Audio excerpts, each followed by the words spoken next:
మదనపల్లిలో ఈరోజైతే కొన్ని హోటల్లో అసలు స్పెషల్ ఐటమ్ ఏంటో తెలుసా? బిర్యానీ కాదు, చికెన్ ఫ్రై కాదు, సర్ప్రైజ్ ఇన్స్పెక్షన్ అన్నమాట. సో హోటల్కి వెళ్ళిన కస్టమర్లకు మెనూ కార్డు ఇచ్చారు. కానీ అదే సమయంలో కొన్ని హోటళ్లకు అధికారులు నోటీసులు కూడా ఇచ్చారనమాట. ఒకవైపు సార్ వేడివేడిగా ఉంది తినండి, మరోవైపు ఈ నూనె ఎన్ని రోజుల నుంచి వాడుతున్నారు, ఒకవైపు మా దగ్గర క్వాలిటీ ఫుడ్ ఉంది సార్, మరోవైపు ఈ వంటగది పరిస్థితి ఏంటి? ఇది సినిమా సీన్ అయితే కాదు, మదనపల్లిలో జరిగిన తనిఖీల్లో కనిపించిన ప్రశ్నలు. ప్రజల ఆరోగ్యంతో కొన్ని హోటళ్ళు, రెస్టారెంట్లు చెలగాటమాడుతున్నాయంటూ ఒక నాయకుడు అయితే అధికారులకైతే ఫిర్యాదు చేశాడనమాట. జిల్లా ఆహార భద్రతాధికారి హారిత ఆధ్వర్యంలో అధికారులైతే రంగంలోకి అయితే దిగారనమాట.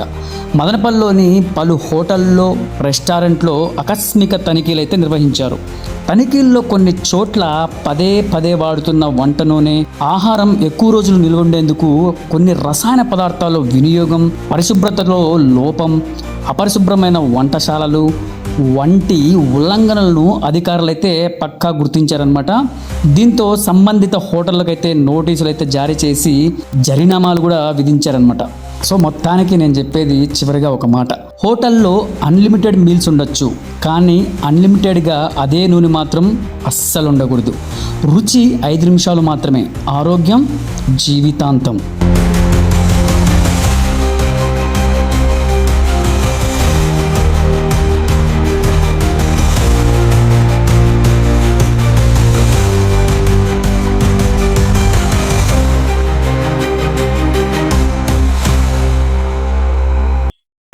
ఆయిల్ ఏది యూజ్ చేస్తున్నారు? ఆయిల్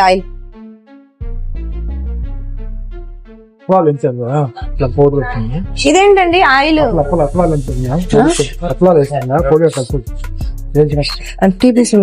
అది ఆయిల్ ఉందా? ఇదేంటండి ఈ కలర్ లో వచ్చింది? ఎందుకు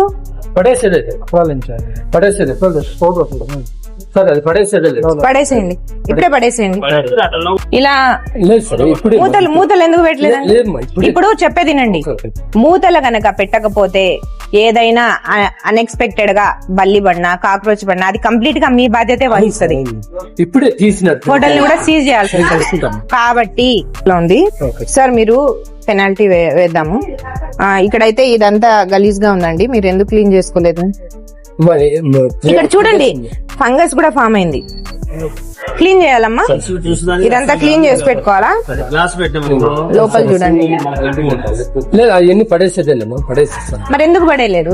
ఈ రోజు వాళ్ళు కస్టమర్ బాగాలేదు, పడేస్తాను. అన్ని తగులుతుంది, అదే గోన్ సంచి కాలు తగులుతుంది కొంచెం పైన.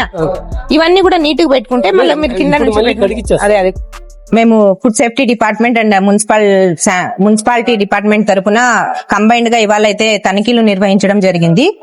తనిఖీలలో భాగంగా ఇక్కడైతే పరిశుభ్రత, తర్వాత ఆహార పదార్థాల యొక్క నాణ్యత, పరిమాణాలు అయితే అన్ని చెక్ చేయడం జరిగింది. కొన్ని హోటల్స్ లో అయితే వాడిన నూనెనే మళ్ళీ పదే పదే వాడడం వల్ల గుడ్ కొలెస్ట్రాల్ ఉన్న ఆయిల్ బ్యాడ్ కొలెస్ట్రాల్ గా కన్వర్ట్ అవుతుంది. సో హోటల్ వాళ్ళకంతా చెప్పడం ఏంటంటే వాడిన నూనెనే మళ్ళీ వాడకూడదండి. నెక్స్ట్ వచ్చేసి sanitary and hygienic conditions, flooring, roofing ఇవన్నీ కూడా నీట్ గా ఉంచుకోవాల్సిందని తెలియజేయడం జరిగింది. తర్వాత వచ్చి ఆహార పదార్థములు కాలువ కొంచెం దూరంగా సపరేట్ గా ఉండాలా. ఓపెన్ గా అయితే డ్రైనేజ్ సిస్టమ్ అన్నది ఉండకూడదు. తర్వాత వచ్చేసి ఆహార పదార్థములలో రంగులు కూడా ఎక్కువ వాడకూడదు అన్నమాట, మోతాదుకు మించి ఎక్కువ వాడకూడదు. తర్వాత కొన్ని హోటల్స్ కి అయితే చెక్ చేసి పెనాల్టీలు వేయడం జరిగింది.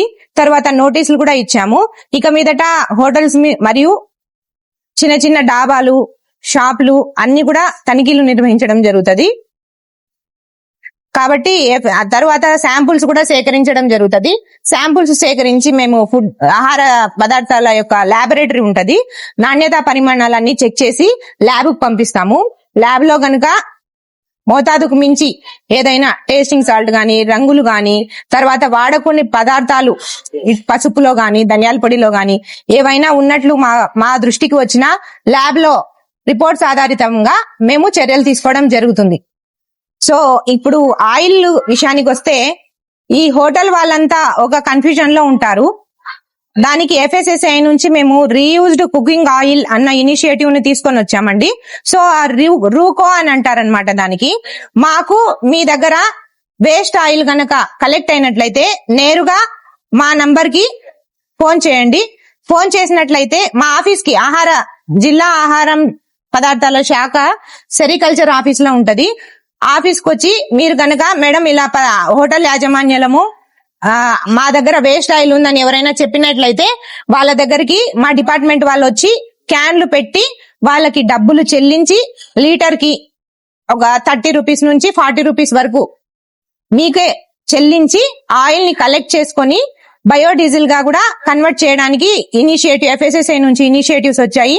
తర్వాత త్వరలో హోటల్ యాజమాన్యులందరికీ తెలియజేయడం ఏంటంటే అందరికీ కూడా food safety and training certification ని కూడా ప్రొవైడ్ చేస్తాము. ట్రైనింగ్స్ అన్నట్టు కూడా పెడతాము. అవందరికీ అవగాహన కార్యక్రమాల్లో కూడా రాబోయే రోజుల్లో అందరికీ పెడతామని తెలియజేయడం జరిగింది. ఇటీవల కాలంలో బహుజన్ యువసేన BYS ఆధ్వర్యంలో అన్నమయ్య జిల్లా ఫుడ్ సేఫ్టీ అధికారి గారికి మదనపల్లిలో రెస్టారెంట్ వారు, హోటల్ వారు ప్రజల ప్రాణాలతో చెలగాట ఆడుతున్న విషయమై వెంటనే చర్యలు తీసుకోవాలని చెప్పి బహుజన్ యువసేన BYS ఆధ్వర్యంలో ఫిర్యాదు చేసిన సంగతి అందరికీ తెలిసిందే. ఆ ఫిర్యాదు మేరకు అధికారులు స్పందించి జిల్లా ఫుడ్ సేఫ్టీ అధికారి గారు హరిత గారు వాళ్ళు వెంటనే స్పందించి మాకు ఇంటిమేట్ చేసి మా ఫిర్యాదు మేరకు మాకు ఇంటిమేట్ చేసి మదనపల్లిలో ఈరోజు చాలా హోటళ్ళ పైన రైడ్ చేయడం జరిగింది. ఈ సందర్భంగా వాటిలో అన్నిట్లో కూడా నూనె ఆయిల్ ఏదైతే వాడుతున్నారో అది మరీ రంగు మారిపోయి ఎక్కువ శాతం నల్లగా అయిపోయి అయినా కూడా దాన్నే వాడుతున్నారు. హైజీన్ లేకుండా ఫంగస్ ఏర్పడే విధంగా కూడా ఫ్రిడ్జ్లన్నింటిలో కూడా పదార్థాలు స్టోర్ చేస్తున్నారు, పిండి స్టోర్ చేస్తున్నారు, నిన్నటి భోజనాలు స్టోర్ చేస్తున్నారు. వాటన్నిటిని కూడా మేడం గారు గుర్తించిన వెంటనే అప్పటికప్పుడే మేము ఇప్పుడే పడేయడానికే పెట్టామని చెప్పి అవి పడేయడం కూడా జరిగింది. అవన్నీ కూడా మేడం గారు గమనించి ఎవరైతే నియమ నిబంధనలకు విరుద్ధంగా హోటల్ నిర్వహిస్తున్నారో, హైజీన్ లేకుండా నిర్వహిస్తున్నారో, ఎవరైతే ప్రజల ప్రాణాలతో చెలగాట ఆడుతూ రెస్టారెంట్లు, హోటల్ నిర్వహిస్తున్నారో వారందరిపైన కూడా మేడం గారు చర్యలు తీసుకోవడం జరిగింది. వారికి నోటీస్ ఇవ్వడం జరిగింది. వాళ్ళకి పెనాల్టీలు కూడా వేయడం జరిగింది. కావున ఇప్పటికైనా హోటల్ అధికారులు వెంటనే స్పందించి ఎవరైతే ఇలా ప్రజల ప్రాణాలతో చెలగాట ఆడుతున్నారో, ప్రజలు ఎవరైతే కస్టమర్లు మీకు దేవుళ్ళు, వారు వచ్చి మీరు తింటేనే, వారు వచ్చి మీ హోటల్లో భోజనం చేస్తేనే మీ హోటల్ అనేది రన్ అవుతుంది, మీరు కూడా సంపాదించుకుంటారు. మరి అలాంటి దేవులుగా కొలిచే ప్రజలను మీరు బాగా చూసుకోవాలే కానీ వాళ్ళ ప్రాణాలతో చెలగాట మాడకూడదని చెప్పి ఈ సందర్భంగా కోరుకుంటూ, అలాగే వెంటనే స్పందించి మా ఫిర్యాదుకు స్పందించి ఇంత బాధ్యతాయుతంగా రైడ్లు నిర్వహించిన అధికారులకు కూడా ధన్యవాదాలు తెలుపుతూ, ఏదో మేము ఫిర్యాదు చేశాం ఆ ఫిర్యాదు మేరకే అనేది రాకుండా తరచూ ఈ హోటల్సే కాకుండా అన్ని హోటల్స్ పైన కూడా రైడ్స్ చేసి వెంటనే చర్యలు తీసుకొని వారికి అన్నిటికీ నోటీసులు జారీ చేసుకునే విధంగా మేము కోరుకుంటూ జై భీమ్ జై భారత్.